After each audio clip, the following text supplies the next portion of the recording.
हमारा मसलक बरेलवी नहीं है, मसलक हमारा अहले सुन्नत वल जमात। कनाडा में बैठकर मुफ्ती साहब ने फतवा दिया, इनके कान पर जूं तक नहीं रेंगी। मजाल है कि भांत भांत के फतवे देने वालों की ज़बान से एक लफ्ज़ भी मुफ्ती साहब के जवाब में निकल आता, बात समझ आ गई कि मसला मसलक का नहीं था, अकीदे का नहीं था, बात ज़ाती अना की तस्कीन की थी जो इन्हें ताहिरुल कादरी के बुग़्ज़ और हसद में मिलती थी।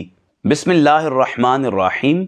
नाजरीन, आज से कम व पेश एक दहाई कबल हिंदुस्तान में डॉक्टर ताहिरुल कादरी साहब से बरेलवी मसलक के बारे में सवाल पूछा गया, जिसके जवाब में बड़ी वजाहत व सराहत के साथ डॉक्टर साहब ने यह बयान जारी किया कि बरेलवियत की ना तो कोई मसलकी हैसियत है और ना ही हकीकत।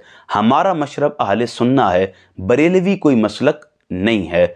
इसी तरह आज से कुछ अरसा कबल आला हज़रत मेहर अली रहमतुल्लाह ताला अलैह की मुक़द्दस खानकाह से ये एलामिया जारी हुआ कि हमारा मशरब अहले सुन्ना है, ना हम बरेलवी कहलवाते हैं और ना हम बरेलवियत को कोई मसलक तस्लीम करते हैं। बस वो आला हज़रत इमाम अहमद रज़ा ख़ान का मस्कन होने की वजह से बरेली की निस्बत है, बरेलवियत कोई मसलक नहीं है। बस ये एलामिया आने की देर थी कि फतवाबाज मुल्लाओं के फतवों की तोपों का रुख इस जानिब हो गया और ज़ाती अना को तस्कीन पहुँचाने के लिए जिस किस्म के फतवे लगाए गए, जिस किस्म की किस बयानी पर मबनी ज़बान इस्तेमाल की गई, बुग़्ज़ व हसद और ज़ाती मुनाफरत का जिस कदर इजहार किया गया, यकीन जाने ज़बान बयान करने से कासिर है। मगर यही मुल्ला कि जिनके फतवे नहीं रुकते थे, बस कनाडा में बैठकर मुफ्ती मुनीबुर रहमान साहब हाफिज़हुल्लाह की ज़बान से फतवा आने की देर थी कि बरेलवियत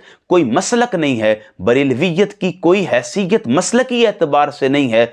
इन सब की ज़बानों पर ताले लग गए। मजाल है कि ये अपनी ज़बान से एक लफ्ज़ भी मुफ्ती मुनीबुर रहमान साहब के हवाले से बोल देते, नहीं, सबको सांप सूंघ गया। तो इसलिए पता चला कि मसला ज़ाती अना को तस्कीन पहुँचाने का था, मसला मसलकी फ़ायदे का या अक़ीदे के दिफा का नहीं था, बस मसला डॉक्टर ताहिरुल कादरी के बुग़्ज़ और हसद का था। क्योंकि जानते तो ये भी हैं कि बरेलवियत कोई मसलक नहीं है, बस इस बात का इजहार हमारी जानिब से हो जाए तो फतवाबाजी शुरू कर देते हैं, इनकी जानिब से हो जाए तो ज़बानों को ताले लगा देते हैं। ये दोहरा मयार रखने वाले लोग हैं, ये दो डगर पर चलने वाले लोग हैं। इन्होंने अपने लिए दो राहों का तयन किया हुआ है। बस बात इनकी तरफ से आ जाए तो ये लिबास सकूत का कफ़े लिसान का पहन लेते हैं, बात हमारी तरफ से आ जाए तो फतवे लगाना शुरू कर देते हैं। खैर, किस्सा मुख्तसर, इस बात में कोई शक नहीं है कि बरेलवियत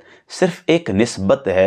आला हज़रत इमाम अहमद रज़ा ख़ान नव्वरल्लाहु मरक़दहू, चूँकि वो बरेली से थे तो उनके मस्कन की निस्बत से लोग ख़ुद को बरेलवी कहते हैं, लेकिन वो इस शद्दो मत के साथ बरेलवियत पर ज़ोर लगाते हैं कि जैसे बरेलवियत कोई मसलक है, बरेलवियत कोई साख्त है, बरेलवियत कोई पहचान है। ऐसा नहीं है। हमारी पहचान अहले सुन्ना है। हमने पहले दिन से ख़ुद को बरेलवी नहीं कहा, बल्कि हम पसंद ही नहीं करते कि कोई हमें बरेलवी कहे। हम तो जब भी किसी से बात करते हैं अपना हकीकी मशरब बयान करते हैं, बरेलवियत से अपना ताल्लुक़ कभी भी कायम नहीं करते। चूँकि जब हम ख़ुद को बरेलवी शद्दो मत के साथ कहते हैं तो फिर हम अहले सुन्नत से निकल कर एक फ़िरका बन जाते हैं। जबकि आला हज़रत इमाम अहमद रज़ा ख़ान की सारी उम्र ये तालीम नहीं थी, उन्होंने अपने आप को अहले सुन्नत से जोड़ कर रखा। हम पर लाजिम है कि हम भी कुल के साथ रहें, जुज़्व को कुल पर गालिब करने की कोशिश न करें। नाजरीन, ये एक बुनियादी उसूल है कि जुज़ हमेशा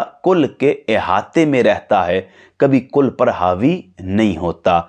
बाज़ लोगों ने बरेलवियत को इस शद्दो मत के साथ बयान किया कि उन्होंने अहले सुन्ना से अपना ताल्लुक़ तोड़ लिया और एक अलग से फ़िरका बन गए, जबकि आला हज़रत इमाम अहमद रज़ा ख़ान ने सारी उम्र अपने आप को अहले सुन्ना से जोड़ा है, कुल के साए में रहे हैं, कभी जुज़्व को कुल पर गालिब करने की कोशिश नहीं की। लेकिन उनकी तालीमात का नाम लेने वाले उनकी तालीमात से इतने बेबहरा हैं कि ख़ुद को कुल पर हावी करते हुए जुज़ की हैसियत को मुहीत करने लग जाते हैं, जबकि जुज़ कभी भी कुल पर हावी नहीं हो सकता। ये एक बुनियादी उसूल है। जब आला हज़रत इमाम अहमद रज़ा ख़ान ने कभी भी अपना मशरब جز کو اختیار نہیں کیا تو آپ پھر کل کو چھوڑ کر جز کو کیوں اختیار کرتے ہیں؟